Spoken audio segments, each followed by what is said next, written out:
my answer to this panel is time management. Unclutter. You know what my answer is? Red Bull. Be prepared to work late night or early in the Sleep morning. is way overrated. It's not that bad. Eventually they grow up. That's all right. And they still stay in your house eating your food. Even That's though what- they're 19. That's what long bathroom breaks at work are for, naps. That's what I used when I used to drive into work every day. That hour drive was where I got my naps. You know, if you like, we can switch places with you. That would be really great. Well, I don't know who this guy is, but he's got a lot of people in his panel.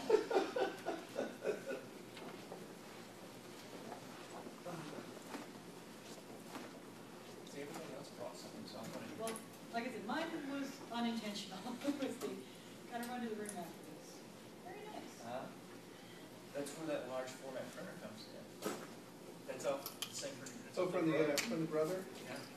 No, I'm good. I have to bug out before then. So. She's got to get back to the table to make sure.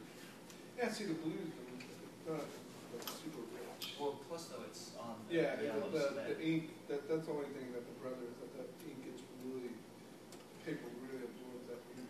But it's nice. We just bought the same printer. We have a 11 by 17 Well, I'm brother. kind of mad because I bought it at like $300 on sale, and then I think you got yours for just under $300. I got mine for under 200. Not much under 200. It was like 190 something. Best printer I've ever had. All right. Well. But mine was a necessity because my other 11 by 17 scanner was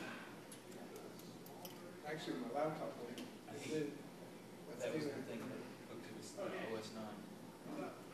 The director of SPX is here. Do you know the Yes. fourth? Is your radio working? Darn. Yeah, I can't hear you. I don't think I've met.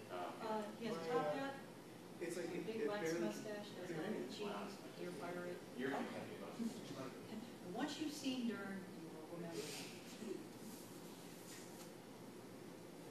He kind of looks like your stereotypical guy that should be tying people to railroad tracks.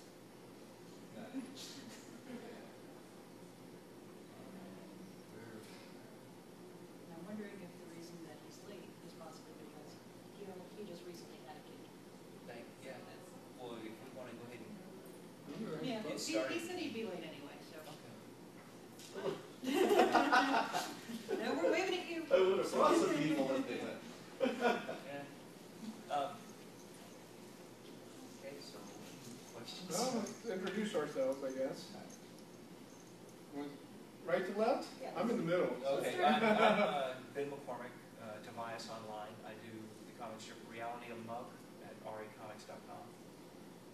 And how many kids do you have? I have 5 kids. And they all have Jersey numbers. I actually, well, as part, it's kind of a combination between the whole privacy issue online. I don't want to constantly put my kid's name out there. But then also, I have 5 kids, and you run, it's like, okay, who did what? I got 2 and I mixed their names up. So Whose Facebook am I following this I week? gave them board designations. And so there's 1 of 5, 2 of 5, 3 of 5, 4 of 5, and 5 of 5. And that's how I refer to them online, and that's how, I tell them, 4, come here. Who broke this? I think 3 broke it. My name's Chris. I do a comic strip called Capes and Daves. The gist is it's a comic strip about a strip mall, a comic book shop, and one crazy werewolf. I have 2 kids, a 15-year-old daughter, and a 10-year-old son who is autistic. And I'm Barb Fisher, and I am the writer for Sledge Bunny, and I am the mother of a 9-year-old autistic boy.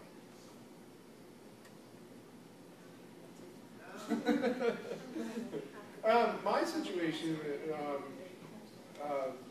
is very not that difficult for me. It was at first when my daughter was younger, because it was my situation was always trying to be like Ben said earlier, time management. How much time do I spend with her? How much time do I spend with my activities?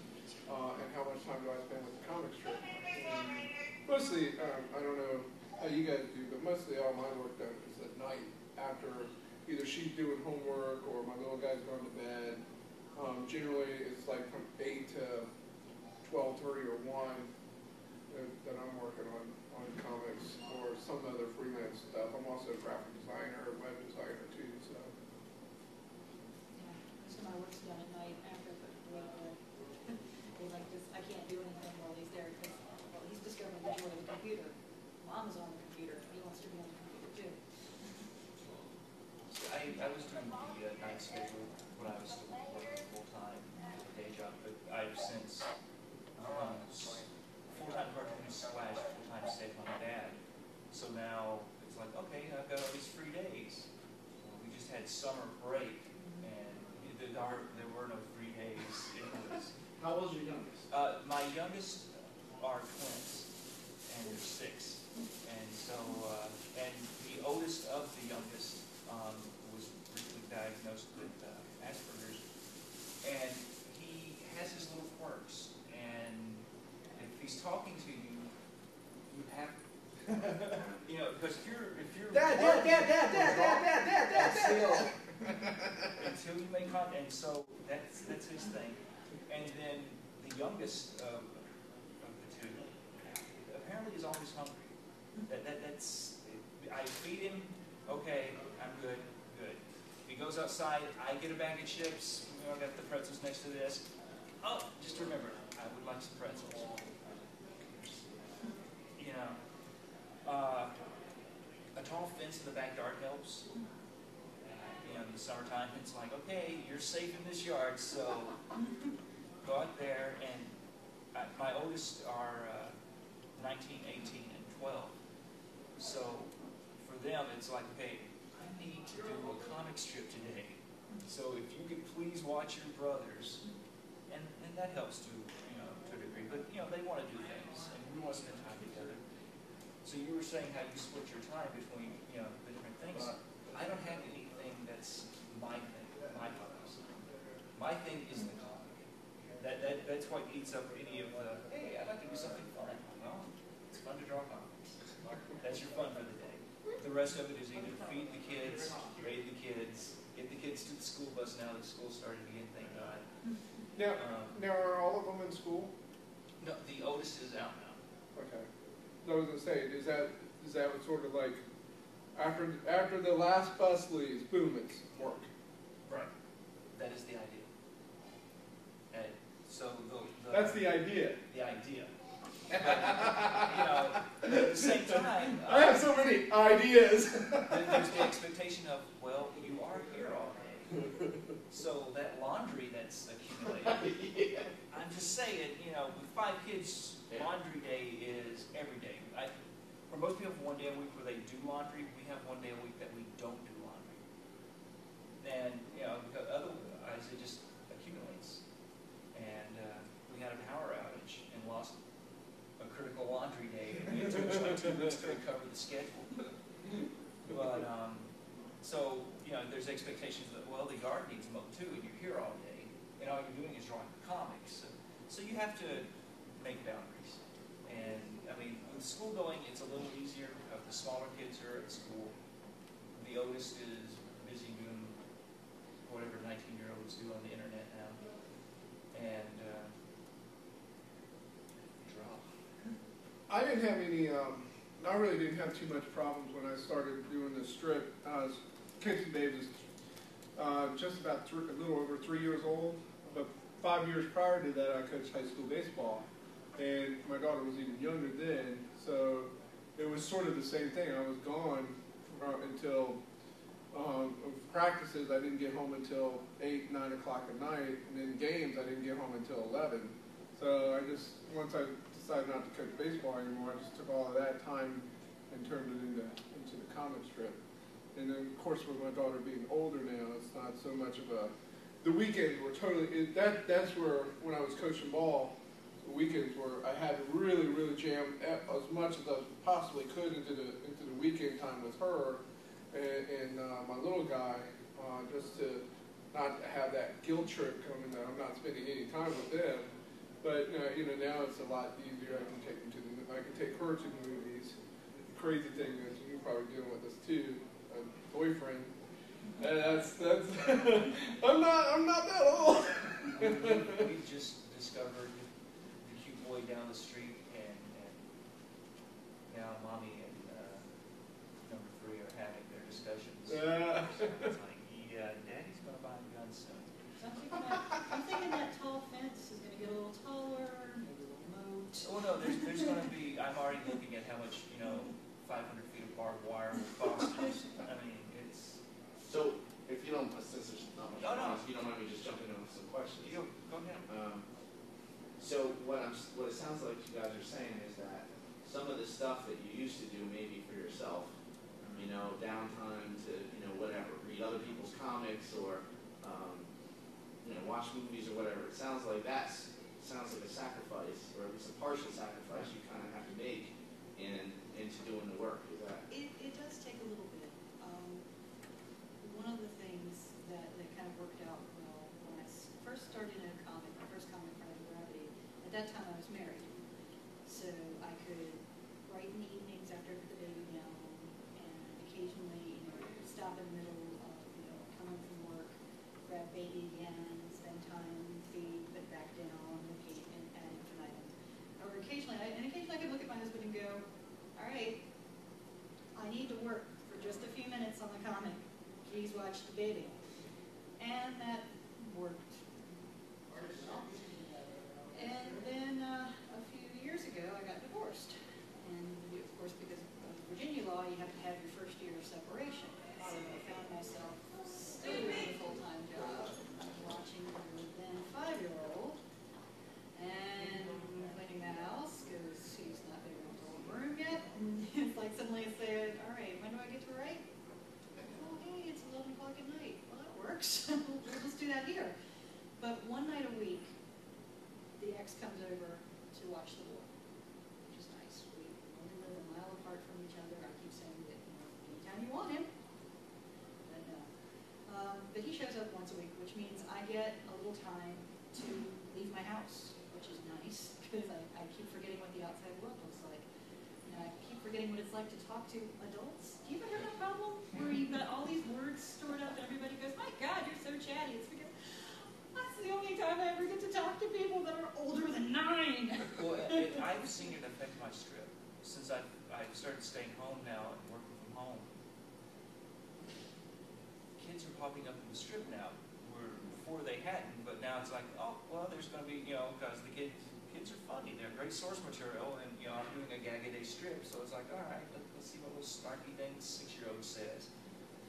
And, so it can help sometimes, but you forget to go outside. Because the comic is my job, and being dad is my job. And the only thing that requires me to go outside is doctor, dentist, school. Your strip can suffer. Because you're not, you've got to, if you're writing about life, you've got to have a life. You've got to, be going out there. So I try to force myself to go out. I've joined a couple of the meetup groups that have some of the local cartoonists in my area. And just so I can go out and socialize with, like you're saying, with other adults. And, hey, if I have some time, and my wife has an off day, she gets, because she works across town, her hours are a little odd, so she doesn't see the kids as much as she wants. So her off days, she wants to spend with the kids. That's great. You're watching them, then I'm going to go out, go to the mall, people watch, or, just go to a movie. Yeah, my difficulty comes into play when my wife needs a break from my son. My son needs full attention, so there's not a, put him in the TV and let him watch TV, because an autistic kid, they're all different, but, my guy just likes to play. And I'm real fortunate in that regard, because, some people don't, some autistic kids just want to have no social life whatsoever. He wants to play all the time, so there's no, it's mostly like, there's no cartooning done when I have to watch him, but, we have people who come over and help us with that stuff, so I'm real lucky. Now, having a teenage daughter, and this was sort of when I first started Strip. I don't know how familiar you are with a lot of web comics. I'm generally familiar, so I knew your guys' work. I love Danielle Corsetta's Girls with Slingshots. She's a really big influence on me. That one I don't know, so I'm right there. Oh, it's fantastic. One I should know. Yes, it is. But it's more of young adult nature. I mean, there's a lot of sexual content in there, and you know, I originally had my werewolf character be a horny werewolf until my daughter at 9 years old told me, "Dad, why does he have to be a horny werewolf?" And I'm like, okay, well, maybe that's not a good idea. Maybe I should turn him, and then I turned him into a crazy werewolf, and so I could get more cross pollination of people. And plus, my art style is very Disney-esque and animated, so it doesn't really tie in well to have more adult nature with. But I have to really edit myself because I could go very blue very easily. That's what I'm comfortable doing, but I have to always pull it back. I have managed to keep mine mostly PG-13. That's how I read it. Because my 12-year-old daughter loves the fact that I do cartoons, so she wants to always read it. And it's like, okay. And share with her friends, probably. Exactly. And her friends. And I was telling my teachers that you make a comic, Dad, and they think it's real interesting. And I gave them some of your cards so they could, give it to the other teachers. And it's like, yeah, okay, you're the guy who makes the dirty jokes online. Right. Okay. So, well, that would explain why your child is doing X, Y, or Z. So I try to keep it, family friendly. Most of my stuff though, it's kind of reactionary sometimes. If I see something on TV or hear something on the radio, I will go off the deep end on the politics maybe, and I try to keep from doing that. One, because my daughter will get bored with it, and she's my guaranteed audience. And there's always you get plenty of politics on TV. But if something ticks me off, like I did 3 strips on the BP oil.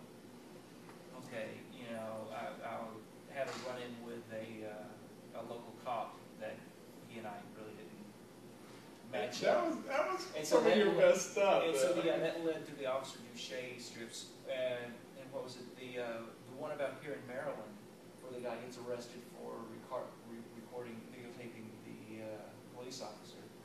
I did one of those where Duche showed up again and arrested a guy for taping him, but it's Duche's wedding and the guy was hired to tape the wedding.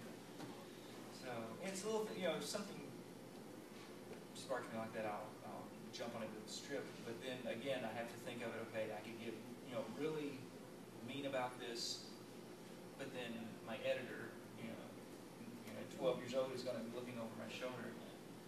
That's how I look at it. I have a 15-and-a-half-year-old editor. Yeah. And I've had her tell me though, yeah, that's just, I don't get it. That's not right. Let me ask you guys a question about how did you deal with coming out with a regular script when you did challenges? Did you commit early on in your careers? Did you commit to coming out with a script once a week, twice a week, 3 times a week? And was that interrupted by the fact that you had to deal with your homework? I have failed at comics probably 4 times that I just really wanted to make a push at it, and then it just completely fell apart because somebody's sick, I've got to work, I've got to take so-and-so to the doctor, well, we've got to have time for this, or, you failed to hit your schedule. Well, the comic would just, update for 3 months, and then, I just don't, you start missing updates, and then you start being late, and then it's just like, I don't have time for this. And so that gets pushed away. But, that cartooning bug is still there, so it's like, I'm still drawing, it's like, all right, I've got a great idea for a new strip, so I'll start that. But, the kids, the first time I started a strip, my daughter was 5 years old, and the twins were on the way. So, that was like, yeah, are you really, you've got 2, you got 2 on the way, and you're going to start a comic now? So now I've got 2 babies. There was no break time when they were babies. And so they got a little older, you know, didn't have to be constantly fed and changed, okay? Their toddler stage, start another one up. There's new problems. So it's affected. We warmed it up for you. The schedule. Now that everyone's in school age, for me at least, I've been able to maintain the schedule a little more tightly. That is what, you know, I'm still missing updates. Chris, though, I'm completely jealous of. And I don't know if it's from, you got a newspaper background? Or, Yeah. And that boom, here's the deadline. I've heard you talk about that before. Prime example. I mean, again, Ben's right. One of my first jobs out of school was newspaper production artist. You got to hit it every day, every single day. Now, I'm not. I want to go 5 times a week. I really do. But the only way I'm going to be able to do that is cut the strip out completely, go on hiatus, build up a buffer, and I don't want to do that. So I'm still hitting consistently 3 times a week. But like Phil came in here, I'm just a prime example. How important it is for me to hit my deadlines. I was here at this hotel until about 11:30 last night, almost 12, just hanging out. And I'm about 45 minutes away in Woodbridge, but you know I had to go home and get all my stuff. I had the strip done, but not scanned. So I had to go home, scan it, put it up online, and I didn't get to bed until 2:30 last night because it's important for me to have that strip up today. You know, it's just one of those things that it's really ingrained in my. And you write from the newspaper, so you know, it's just one of those things. I tell a lot of kids that that's the best job I had out of school because it really put the deadline in my head.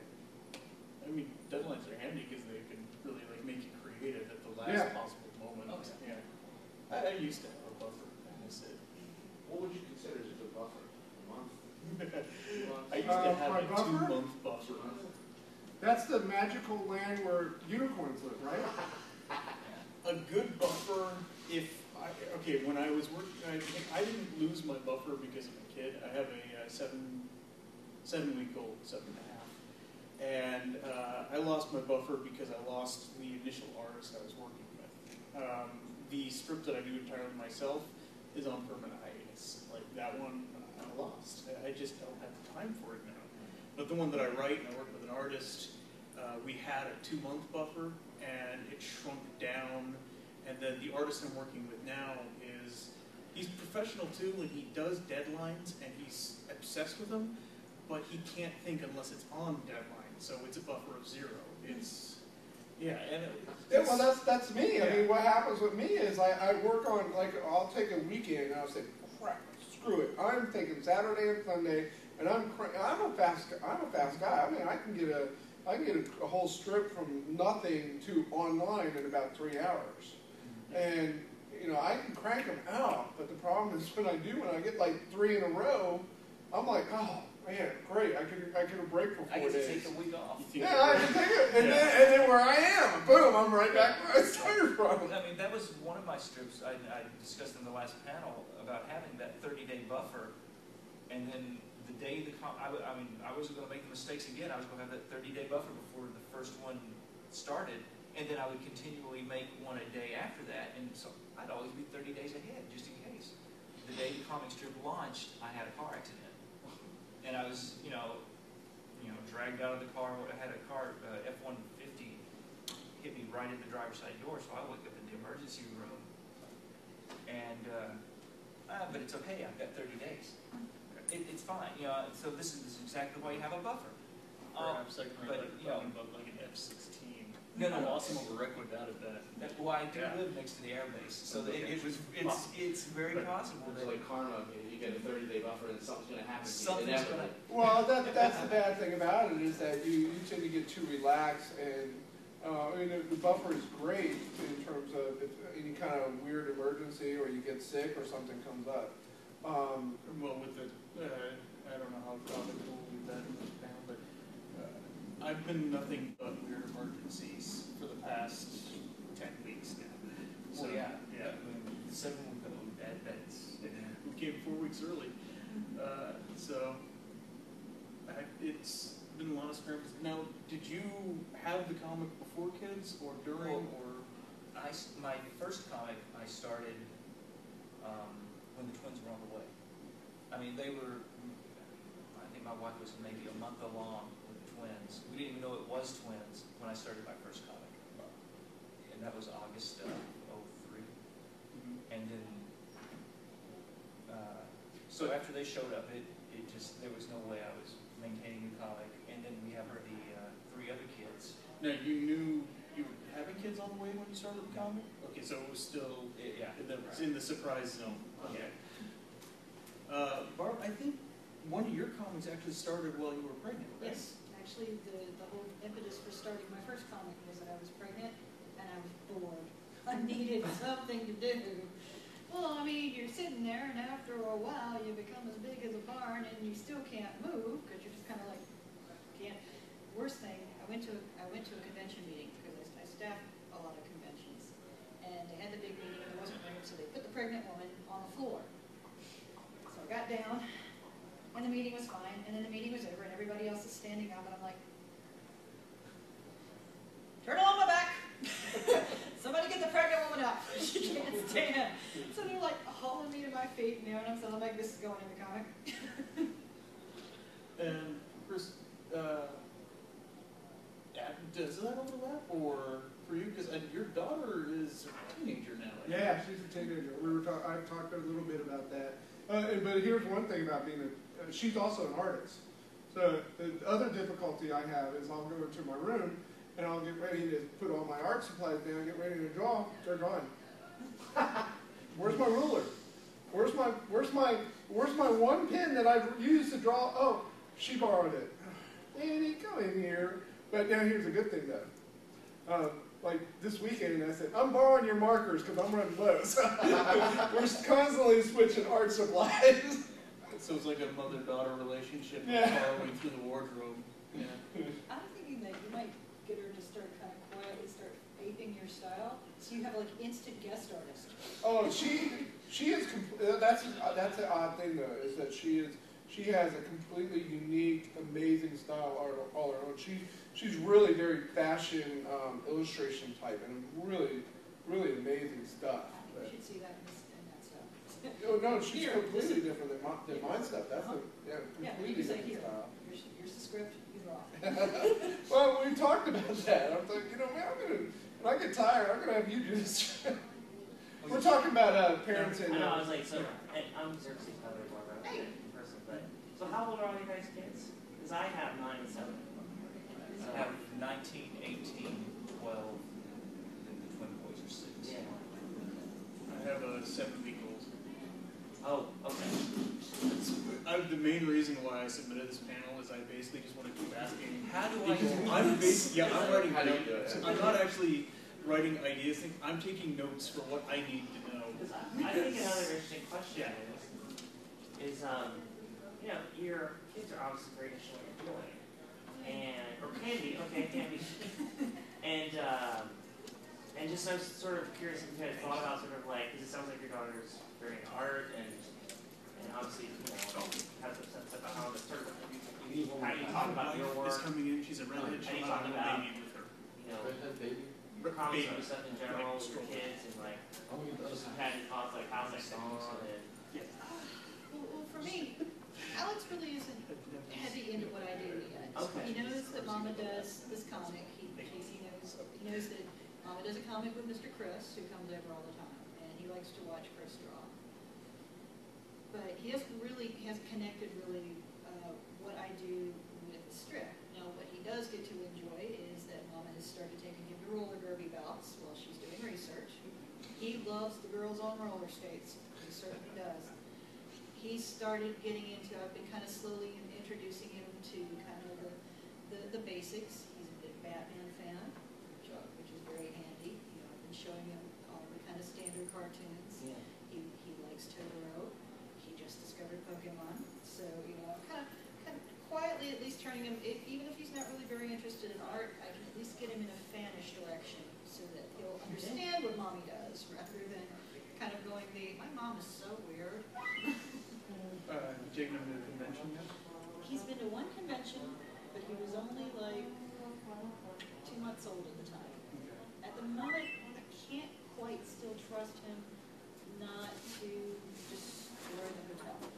So, but I'm hoping maybe in another year or so I can actually start bringing him with me. Because I've noticed there's been like a webcomics baby boom. I mean, I just last 2 weekends ago was with Joe Dunn, and his kid is like 2 weeks away from mine. And you've had your kid, the big blonde ogre guy, dueling analogs.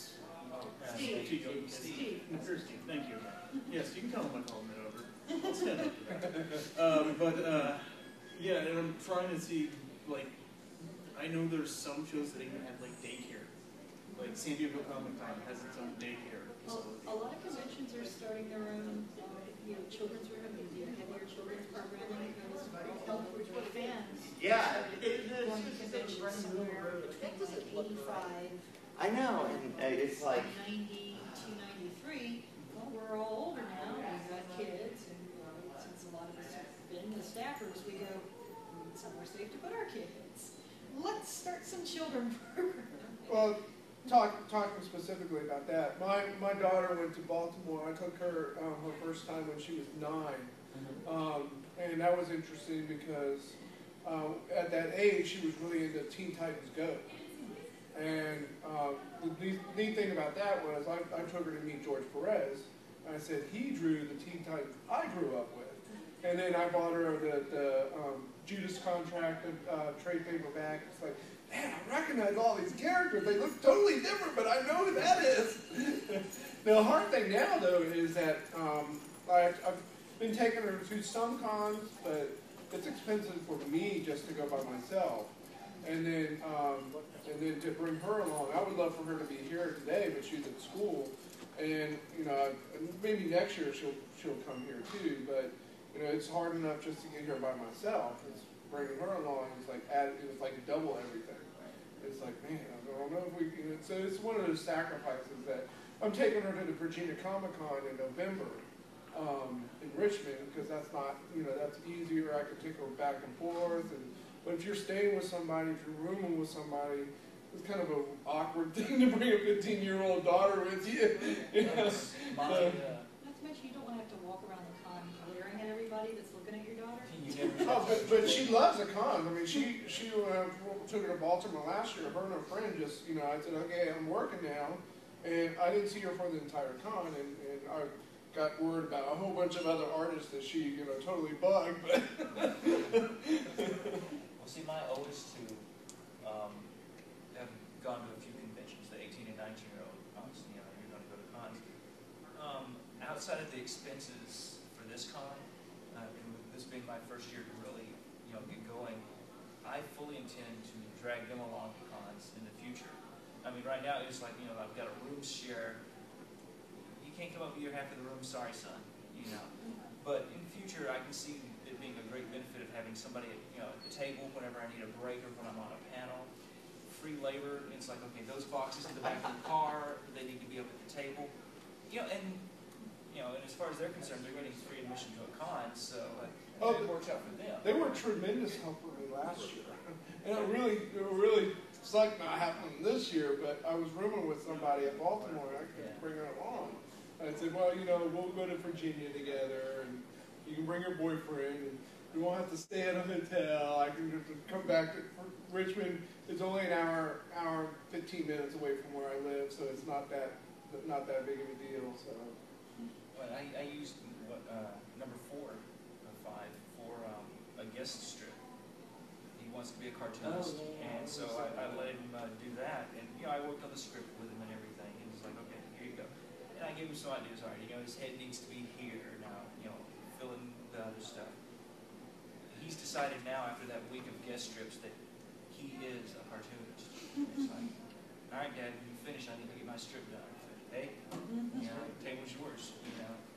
And so he's showing an interest, and I kind of like the idea of possibly, sometime in the future, as webcomics grow, hey, let reality mode be a generational sport.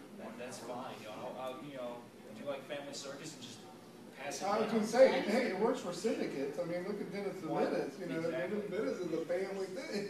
So I see no problem in passing it on. And he's showing an interest, and then I've had a lot of positive feedback from all the kids just because I think it's cool. So I think that just comments, yeah. But which comes back to the whole thing of now I got to keep it PG-13 because they're reading it and their teachers are reading it and the neighbors are reading it and everybody, my daughter can tell, you know, if you have a computer, oh, it's www.ra, and she's got that down. So I keep telling my daughter she has a huge advantage over a lot of people. She's already in advanced art class and stuff like that. And I tell her all the time that she has a huge advantage because of all the experience I had. When I was going to school, you know, I got a lot of my art skills from my dad, but he was self-taught and he didn't do anything with it. When I got to art school in college and later at Bradford, a lot of kids in my class had parents who were in the field, and I was always jealous that they were either printers or they come from some kind of graphic design family or something like that. I didn't. I had to learn everything on my own, and so you know, I'm constant. It's sort of like sports, you know. Like some kids, like King Griffey, had a huge advantage over all the other people because his dad played pro ball for 10 years. You know, that sort of stuff. You learn that she has a huge advantage because she knows all the graphic design skills, all the programs that I hand down to her. When I upgrade, I give her all my old stuff. She knows all the supplies I use, all that stuff. So she's got a huge advantage over a lot of people. That doesn't mean, you know, that she's got a free ride. It's just that she's got a little bit of a step above everybody else. I mean, it's also the same problem with Marcus Jordan and Joe Montana Jr. That's not his name, but Montana's kid who's at Notre Dame right now, they're not as good as their dads. Right. And they get that instant comparison too. Like I was not going to name my kid Darren Jr. because I'm already such a messed up, oversized internet personality that he's never going to, like, it would at least take him a lot of crazy to pass that. I have a tough question for you guys. The other job, have any of you guys at one point were considering going pro with comics? Does having a kid change that decision? There are still times I would like to make a comic my full-time job. My problem is if I do that, I suddenly have no food, no fuel, and be thrown out of my apartment. So that too. I do really have a nice ride for health insurance on my job, so it does kind of make things a little nicer. But you know, if there were some way that I could suddenly become eccentrically wealthy without then absolutely, yeah. It would be nice to be able to just devote the time to just let people know the kid. Yeah, I'm gonna piggyback on you too because I think that's a trap. I think that's a trap a lot of us get into. They see a very select few webcomic creators who are doing this full time, but then they don't take the time to really investigate certain aspects of this creator's life. And you know, I'm not going to name names or anything, but you know, well, okay. Danielle is young. She's single. You know, she can do that. I would love to be, you know, go back in time and be 22, 23 years old and just say, I'm going to do this. And you know, screw ramifications. I'm going to make this full time. But you know, she lives in West Virginia. Cost of living is lower. You know, those sort of things. You know, I look at my situation and you know, I live in one of the highest, Washington, D.C. is not a cheap place to live. You know, it's like health, you know, health care, you know, how these other creators, you know, besides Danielle, how does other people who are doing this full time, how do they manage to do it? I mean, that's amazing to me. You know, health care, you know, I got 2 kids and a wife I have to take care of. I got a nice fat old mortgage I have to take care of. I like my house. So I like all the benefits of living where I am, but you know, I I quit looking at that. As soon as I just started, going back, I like barbecuing in the backyard and not worrying about what the next paycheck is. And, I mean, being a graphic designer, though, I know people who do that same thing, freelancing, illustration, and stuff like that. There's benefits to doing that, and there's negatives to doing that. I mean, some people are just designed to chase the buck, and even when I was in college, my professor said, if you want to do freelance illustration, you can make a living at it, but you're going to work 60% of your time finding your next job and 40% illustrating. And I wanted to do the opposite, So, some people make the sacrifice of being in-house illustrator, but there's negatives about that too. Yes, you get a full-time paycheck. Sometimes you can goof off. Sometimes you know where the next paycheck is. But then you're not in control of the project. You're an artist by committee, and that can get aggravating too. So there's always cost negatives, always going back and forth. I've always said that there's never any such thing as a freelance librarian. That's my real job. That's my outside job as a librarian. But there's never an ad in there going, desperately needed freelance librarian. We have this Dewey Decimal System, and we don't know what to do with it. Has it affected your decision? I'm sorry, I actually don't know. Do you have an outside job? Who the hell are you? No, I'm familiar with you, but I'm not familiar. I've actually never met. I'm Darren. I'm Darren GG on Twitter. And you're Tobias on Twitter. Yes. But do you actually have a side job? Not anymore. Okay. Last November I had the opportunity to not have a job anymore when they invited me to leave. So my wife and I, when we bought our house a couple of years ago, I guess it's been 3 years now, we made the decision to buy the house when we did, and that cost how much it did, based on one salary. So, and we both worked, we both roughly made the same amount, but it was like, okay, accidents happen. So if, something, God forbid, happens, can we keep the house? Can we feed the kids? And so at the time, it was like, yes, we can do that. So we made the decision. Well, in the meantime, I guess her union is a very good union, and she had several raises in those 3 years. And when it was time for me to leave my company, she was actually making more than I was, where before when we made the decision, I was the major breadwinner. So with the fact that she was now making more, I decided that I just stay home with the kids. That took care of the child care problem at the time. I would work on the comic full time while they were at school and not look for something. But it's made things tight. I mean, there's several times it's like, hey, we can all go to Busch Gardens. No, we can't, because we got to get a new water heater. So that take Whereas if I was still working. So you actually had it's sort of a traditional jumping point for webcomics when people decide to go full time. I can think of like a half dozen instances where that's happened. Well, see, I actually had a plan to go full time. Mm-hmm. With the comic, where I marked down, okay, here's my plan of action and milestones. If after this much time I can do this, then I would take I had the goals set up.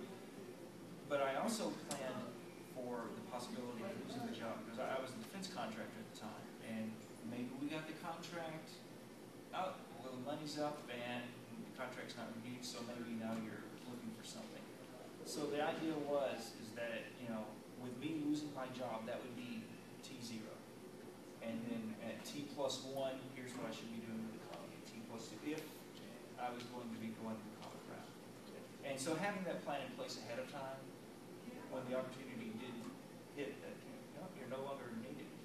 Okay, boom, set this into action. I already talked to the wife, and it's caused some stress, because you get used to certain things, and now they're not there. But hopefully, do you have benchmarks that have to be met? Yes. Well, the thing is we have a 4-year plan, and at the end of those 4 years, if certain things haven't, a certain size of audience, a certain amount of, okay, are you getting invited to cons? Are you going to cons? Are you selling at cons? After 4 years, is there a book? Will this book, is it selling? I mean, it doesn't have to be do I'm not penny arcade after 4 years. I mean, you have to be realistic about this. You're not shooting for the buckshot, you're shooting for the realistic growth. right. Can this, is there steady growth each year? Is the audience growing each year?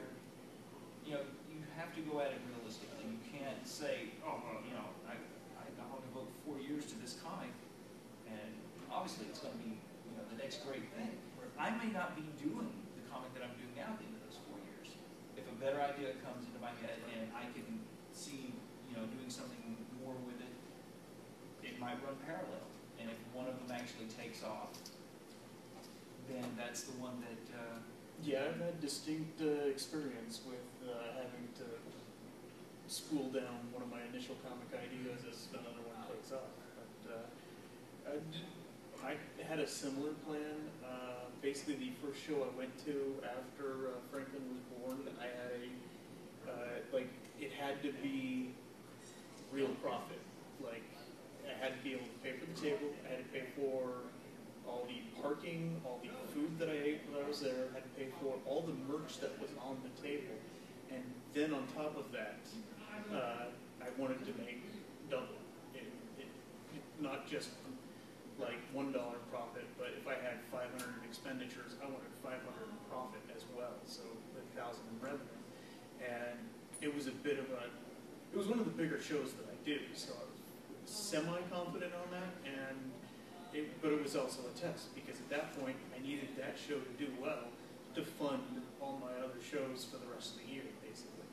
I needed to restock inventory, I needed to keep the store running, I needed to be able to pay my internet bill for the next year. And I did, so I was really happy hitting that thing. But that's paying for, I guess, are you working full-time? I'm still working full-time. So you're working full-time, so this is basically to make a profit off of just Yes, I'm not actually paying my salary at that point. I've also made a decision because of the fact that I'm just a writer, that the comic that I create artistically and written is not very popular because it's horrible art out of clay, but it takes forever to put together. And then the stuff that I give to somebody else and they draw it for me gets done a lot quicker. And the person I'm working with right now has another comic, so he puts out 6 pages of comic, sometimes 10 pages of comic a week, and the goal is to get him to be full-time. And as soon as he's full-time, then the goal is to get him in the country, and then the goal is to get me full-time. So he's actually out of Columbia, so it makes the get him full-time easier, because, I mean, we were talking possibly living in West Virginia. West Virginia's got nothing in Columbia right now, man. You live in Columbia, Maryland? I live in Columbia, Maryland. He lives in Columbia. Juan Valdez is my neighbor. Yes. He's met the actor who plays Juan Valdez. Weird coincidence that way. But yeah, his cost of living, well, compared to, say, Columbia, Maryland, right, is about a fifth of yeah. what Columbia, I Maryland. lived in Ellis City for a year, just renting, so yeah. Yeah, it's dependent. I mean, I could move to Nebraska, and the cost of living, be out in boondocks nowhere, and but my wife's family is here, my family is here, so we made the choice very early on that once you buy a house, yours.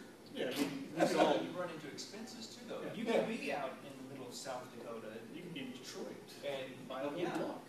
But then, $5. how many cons are You around? can, yeah, right. How many cons can you drive to from where you live? Right, and that's, I was just going to really say the same thing, is that I've said on my podcast before that I have 3 goals.